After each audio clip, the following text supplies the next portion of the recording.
Maalang pusong gipailawom sa cesarean section ang usa ka mabdos nga nanganak sa Pulamulok General Hospital nakalabay nga adlaw. Si Diana ang pinakaunang pasyente sa ospital nga gipailawom sa CS nga nahimong libre ang tanang balaydonon niini sa maong ospital. Dakong tabang matud pa kini itandi sa mga pribadong ospital nga makagasto og moabot sa kapin kon kulang sa 100,000 pesos. Natay patient na nag-undergo og cesarean section.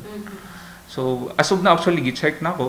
So, for discharge na siya. So, most likely, nag-stay rin siya sa to, most likely, mga 2 to 3 days. Yes, libre. Wala sila gibayaran bisag piso.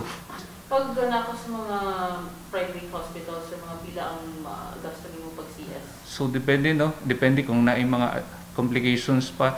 But most likely, mura na siya mga more or less 100,000. Kahinumdumang bulan sa Agosto ning tuiga, formal nga nag-operate ang Pulamulok General Hospital sa pagpanguna sa LGU Pulamulok. Asa gatusan na ka mga pasyente ang naka-avail sa libreng serbisyong medikal. Usa ang pamilya ni Delia Malinaw nga naka-avail sa libreng check-up sa maong ospital. Naka-avail si Papa pagpa-check up libre. Tapos sa laboratory pod ana nya magpa-check up na pod ulit, nagalibre gihapon sa doktor ana. Okay kaayo, pasalamat, thankful kaayo mi nga mga monolupyo diri sa Pulamulok kay sukad na ana sa ang PGH na ana libreng serbisyo sa mga nagakinahanglan og tabang pareha sa mga may mga sakit o mga emergency cases ana makatabang gyud kaayo sila. Sukad nga naa ang PGH daghan na pud sila natabangan, dili lang kami sa akong pamilya ana pod. So mo to gipangutan nato ganina nasa more than 400 plus na ang na-discharge nato na pasyente, no.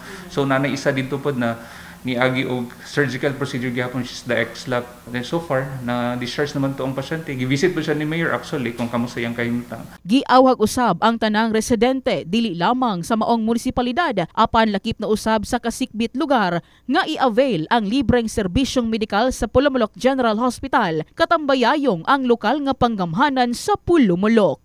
Nanatay hospital ato agid ni ang Pulamulok General Hospital which is most likely maragparihagid siya sa gipattern siya sa mga government hospital in South Cotabato Province Hospital na libre halos ang services or 100% libre nga bisag piso magawas ang pasyente wala na ginabayaran except lang sa katong mga dili na to available kay umpisa pa lang man ta natay mga gina-comply pa ng mga kuan ng mga supplies mga gamit para mas mapadaghan pa nato ang serbisyo na mahatag sa atong mga pumuluyo diri sa Pulamulok. Ang Pulamulok General Hospital ang kahibaluang adunay mga saktong pasilidad nga haom sa panginahanglanon sa tanang pasyenteng nanginahanglan og serbisyong medikal. In the heart of changing lives, kini si MJ Fernandez, Brigada News.